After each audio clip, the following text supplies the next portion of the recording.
अस्सलाम वालेकुम नाजरीन। मैंने पीछे मुड़कर बिल्कुल ना देखा।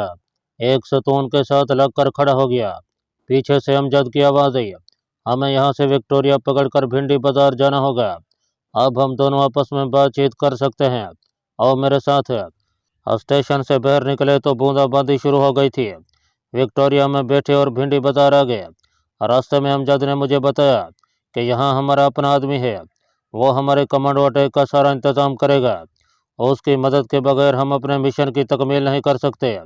भिंडी बाजार मुंबई का एक गुंजानाबाद इलाका है। यहाँ जो हमारा एजेंट था, मैं उसका नाम और पता यहाँ बिल्कुल नहीं लिखूंगा।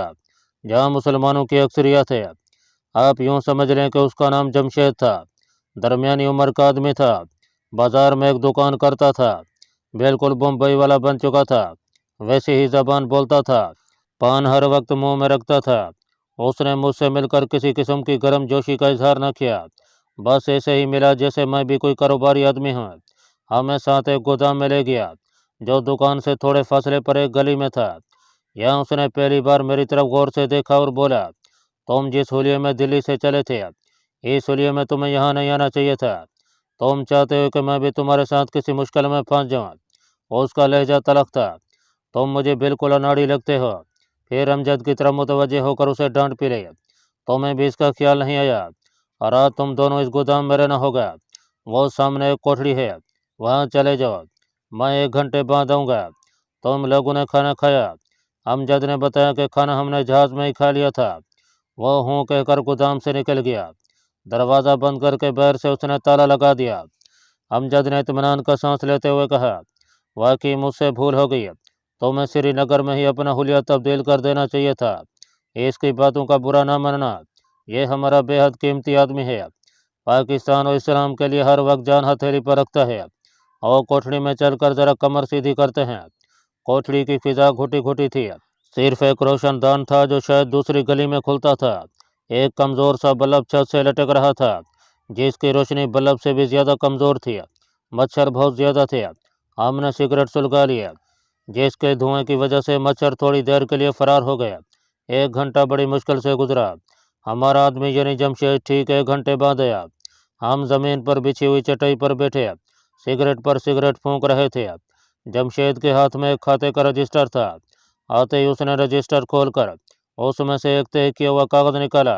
उसे खोलते हुए बोला, मुझे तुम्हारे आने की इतला कल सुबह ही मिल गई थी। मैंने तुम्हारे टारगेट के लिए ज़रूरी नक्शा तैयार कर लिया था। उसने कागज़ चटाई पर दरमियान में बिछा दिया।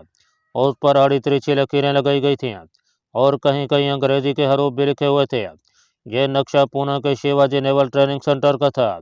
इस नक्शे में हमें अपने टारगेट के बारे में काफ़ी मालूमात हासिल हुई। जमशेद ने नक्शे को वहीं फाड़ कर उसके टुकड़े माचिस सुलगा कर जला डाले और बोला, बाकी तफसीलात तुम्हें पूना में मिल जाएंगी। तुम्हें कल के दिन 10 बजे वाली गाड़ी पकड़ना होगी।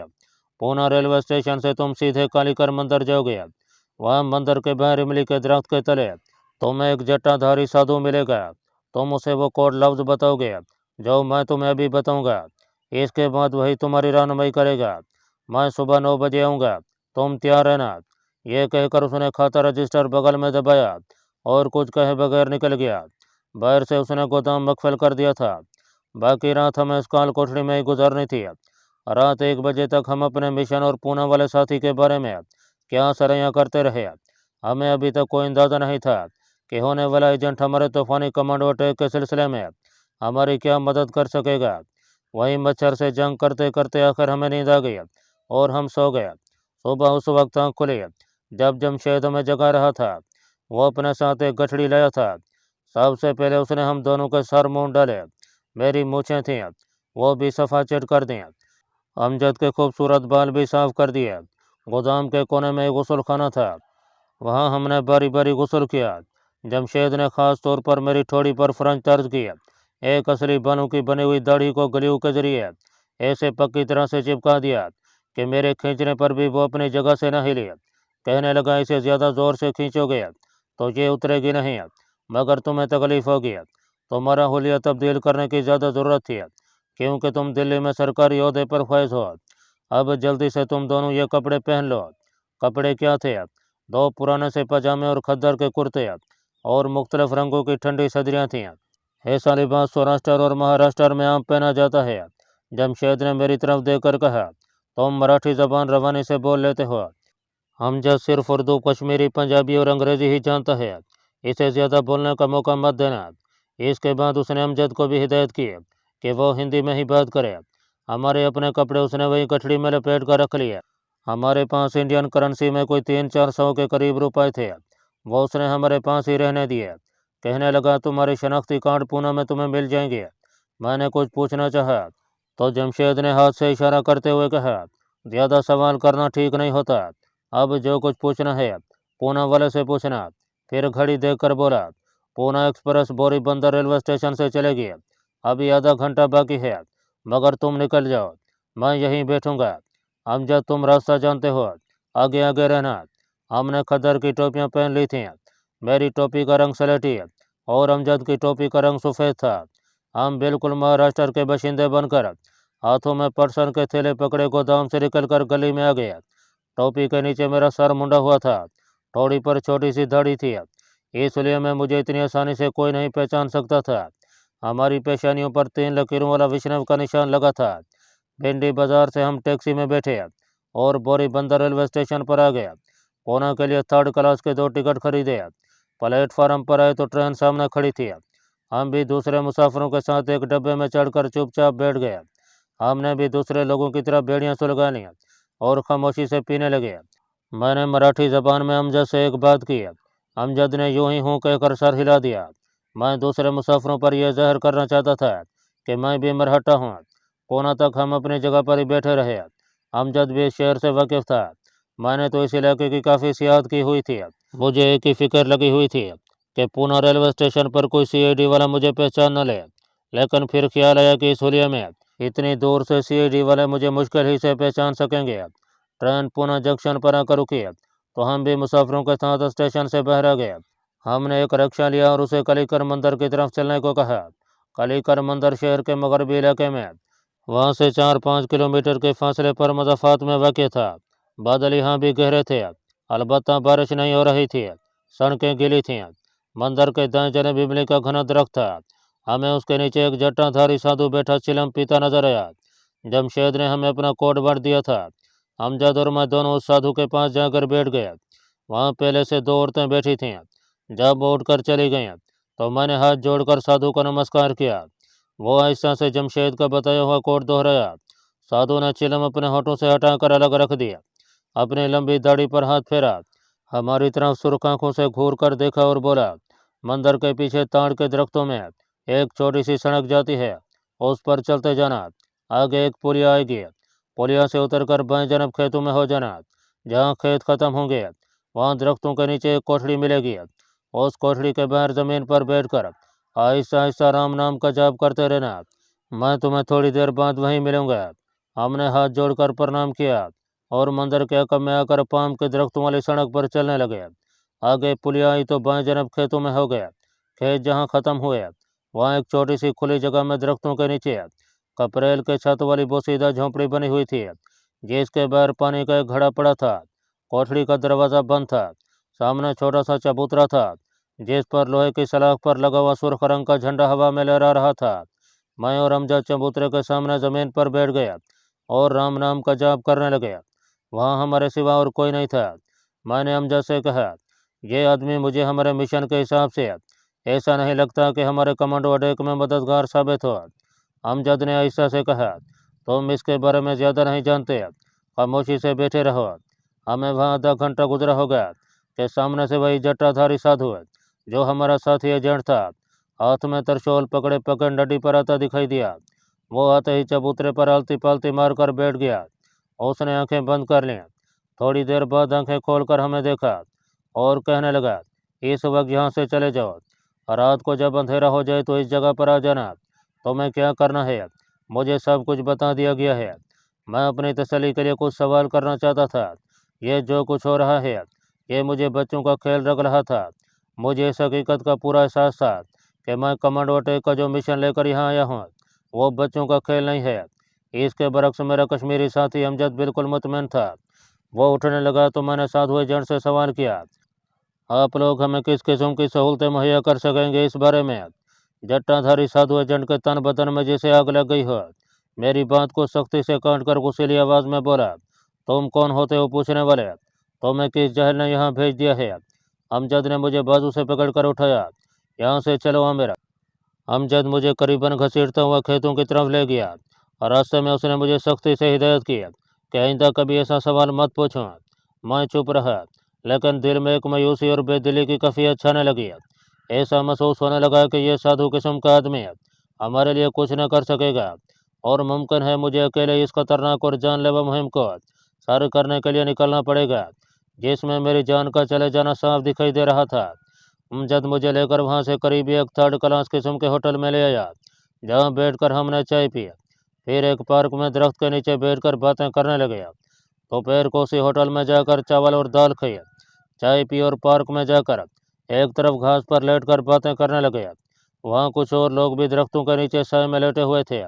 वहाँ लड़ना कोई उछंबे की बात नहीं थी, इसलिए अमजद मुझे वहाँ ले आया था। हमारे ऊपर इमली के दरख्त का साया था। उस दरख्त की शाखों और हरी भरी नुकीली झालरदार पत्तियों को देखकर मुझे महाराष्ट्र, तमिलनाडु और आंध्र प्रदेश के वो तरीक जंगल याद आ गए, जहाँ सिद्धारंगनी के साथ मैंने कभी फरामोश न होने वाले यादगार मगर इंतहाई खतरनाक दिन गुजारे थे। मुझे सिद्धारंगनी बेख्तियार याद आ गई कि इस कदर क़यामत ख़ेज़ औरत थी। वो ब्राउन रंग केसरी आँखें और गले में लटकता हुआ सियाह काला सांप। मैंने आंखें बंद कर लीं। पुराने दिनों के रंगीन और आतशनाक साए मेरी बंद आंखों में लहराने लगे और मेरी बंद आंखें जलने लगीं। मैंने जेब से बीड़ी निकाल कर सुलगा ली और उसके कश लगाते हुए सिद्धारंगनी की आतशनाक यादों में खो गया। रात बेआरामी से गुजरी थी, मुझे नींद आने लगी। अमजद ने मुझे ऊँगते हुए देखकर कहा, तुम सो जाओ थोड़ी देर के लिए आमिर, मैं जाग रहा हूँ। जाने क्यों मैं अपने मिशन से कुछ नाउम्मीद सा हो गया था। मैं वहीं घास पर लेट गया।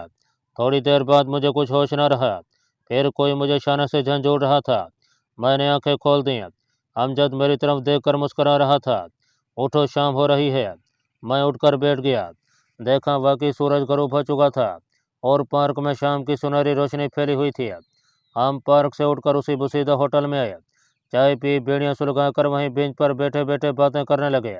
मैं मरहट्टी में बातें कर रहा था और अमजद हूँ हाँ कर रहा था। ये इसलिए ज़रूरी था कि हमारे करीबी दो आदमी बैठे उस ज़बान में बातें कर रहे थे। फिर हम होटल से उठे और पार्क से गुजरते हुए रेलवे लाइन को अबूर करने के बाद एक वीरान जगह पर बैठकर बातें करने लगे। हम वक्त गुजार रहे थे। हमें रात के अंधेरे का इंतज़ार था, जो मगरबी उफक से उतरकर पूना शहर की इमारतों की बत्तियां रोशन करता हमारी तरफ बढ़ रहा था। बादल उसी तरह आसमान पर छाए हुए थे। जब हमारे इर्द गिर्द गहरा अंधेरा छा गया तो अमजद ने आहिस्ता से कहा, अब बीड़ी मत सुलगाना, आओ अपने आदमी के झोंपड़े की तरफ चलते हैं। मैंने कहा, अमजद मुझे उस शख्स से कुछ ज़्यादा तवक्को नहीं है, बेहतर है कि हम अपने तौर पर कोशिश करें। अमजद ने अंधेरे में मेरी तरफ देखा और मुस्कुराते हुए बोला, तुम मेरे साथ चलो तो सही, सब ठीक हो जाएगा। जट्टाधारी साधु यानी अपने एजेंट के झोंपड़े के बाहर गहरा अंधेरा छाया हुआ था। लगता था कि वहाँ कोई नहीं है। मैं झोंपड़े की तरफ जाने वाला था कि अमजद ने वहीं चबूतरे के करीब बिठा लिया और आहिस्ता से बोला, उसने हमें यहीं बैठने को कहा था, इसी जगह खामोशी से बैठ जाते हैं। मैं अपने दिल पर जबर करके बैठ गया। मेरी दाढ़ी की वजह से थोड़ी की जिल्द खींची गई थी और हल्का हल्का दर्द हो रहा था।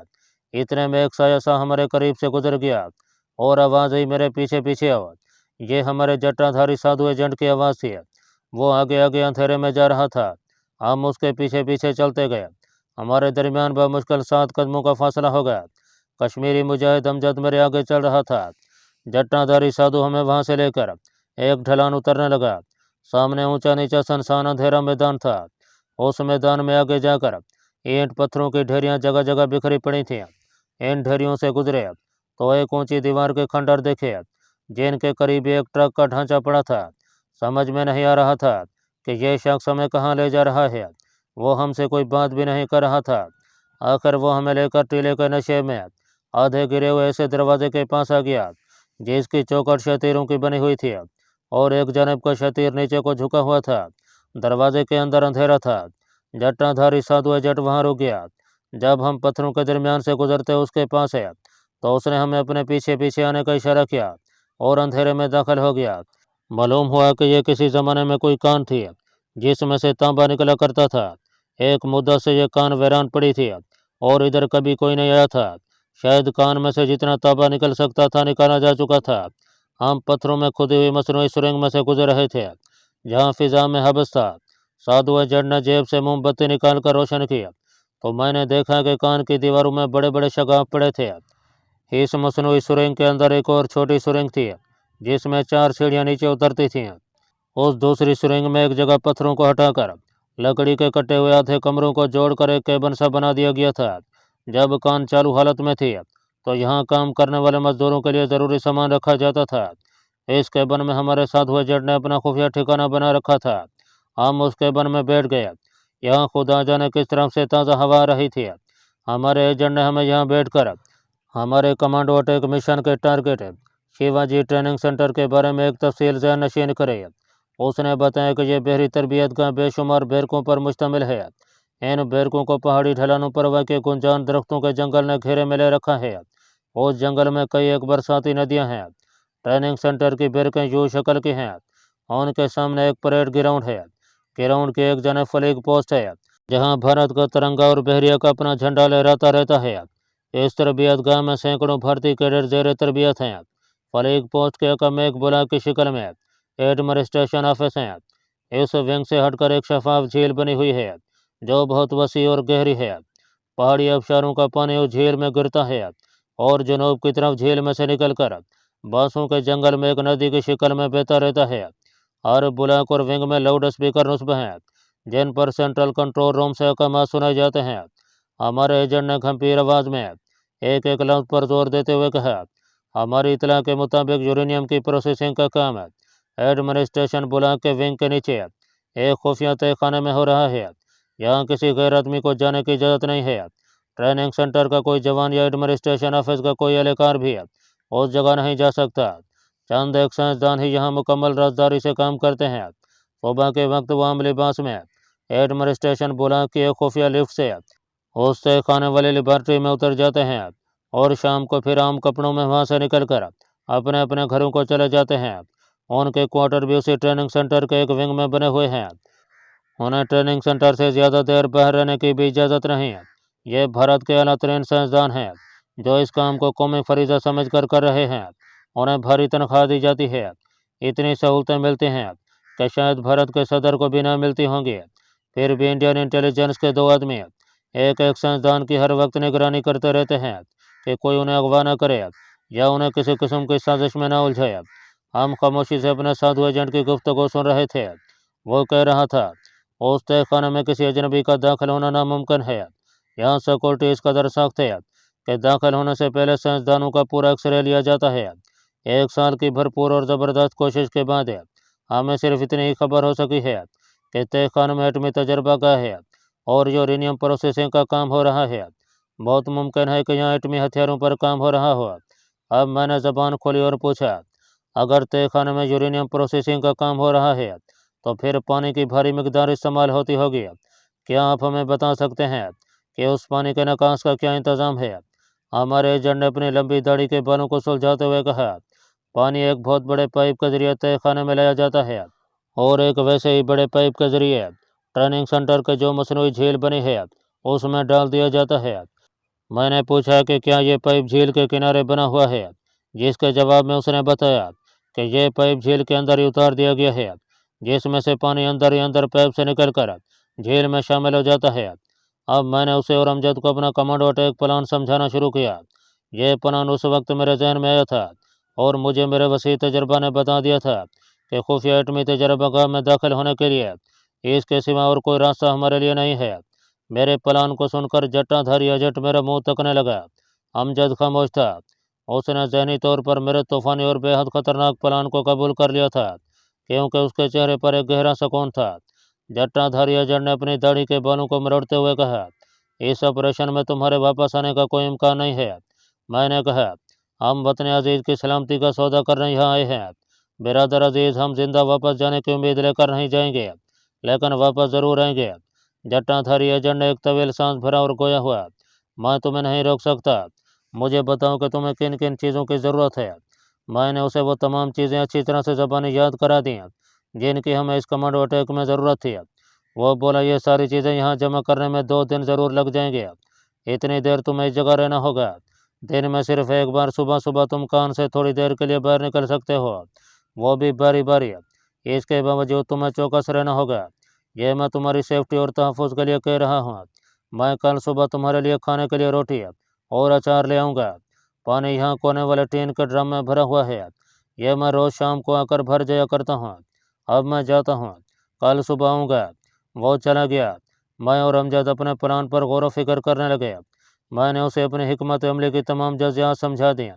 वो मेरे साथ इस खतरनाक तरीन मिशन में कूद पड़ने के लिए बिल्कुल तैयार था। हमारा मिशन इस कदर इंतहाई जुर्रत आमोज़ और हलाकत खेज था कि इसमें कूद पड़ने वाली बात थी। या हम नहीं या सामने वाला नहीं। इस मिशन में यह बात नामुमकिन थी कि हम दोनों में से कोई एक तबाह बर्बाद न हो। रात गुजर गई। सुबह हम बारी बारी कान से बाहर निकलकर थोड़ी देर ताज़ा हवा में रहे और फिर वापस आकर सुरंग के केबिन में बैठ गए। हमें केबिन में वापस आधा घंटा ही गुजरा होगा कि हमारा जट्टाधारी एजेंट आ गया। उसके कंधे से एक बगचा लटका हुआ था। उसमें से उसने हमें रोटियां, गुड़ और अचार निकाल कर दिया। हमने मज़े से खाया और बीड़ियाँ सुलगा कर पीने लगे। अब एजेंट ने हमें यह अफसोस से यह खबर सुनाई कि वो हमारे लिए इंतहाई ताकतवर बमों का इंतज़ाम नहीं कर सकेगा। उसके वसाइल महदूद हैं। मैं सोच में पड़ गया। मैंने उससे दरियाफ्त किया कि यहाँ आसपास बहरिया का कोई एम्यूनेशन डिपो है, बहुत वसी है। उसने कदरे तवक्कुफ़ के बाद कहा, पूना छावनी को जो सड़क जाती है उसकी नुकड़ पर बाएं जानब ज़मीन दोस्त डंप हैं, जहाँ 24 घंटे पहरा लगा रहता है। यहाँ ज़मीन के अंदर लंबे लंबे तहखाने हैं जहाँ असलह की भारी मिकदार रखी गई है। यकीनन उस जगह इस किस्म के बम भी होंगे, मगर वहाँ कौन जाएगा? मैंने कहा, वहाँ मैं जाऊँगा। तुम मुझे सिर्फ एक बार उस इलाके में किसी तरह चक्कर लगवा दो। क्या तुम ऐसा कर सकते हो? इसकी वजह यह थी कि मैं खुद पेंसिल बम नहीं बना सकता था और तजर्बे ने यह बात साबित कर दी थी कि तबाही फैलाने में इन बमों की कोई मिसाल नहीं थी और ये जदीद तरीन बम थे जिनके बारे में मुझे यकीन था कि बहरिया के फौजी असला डिपो में ज़रूर मौजूद होंगे। वो बोला, मैं तुम्हें अपने साथ ले चलूँगा। तुम्हें मेरी तरह एक मलंग साधु का रूप धरना होगा, मगर मैं एम्यूनेशन डिपो के गेट से आगे तुम्हें गुजार सकूँगा। मेरे लिए इतना ही काफ़ी था। दोपहर के बाद मैं अपना जट्टाधारी एजेंट के साथ कान की सुरंग से इस हालत में निकला कि मेरे सर पर उलझे हुए बालों की विग लगी थी, चेहरे पर लंबी मसनूई दाढ़ी थी, जिस्म पर सिंदूर मला हुआ था और कमर के गिर सिवाय एक लंगोटी के और कुछ नहीं था।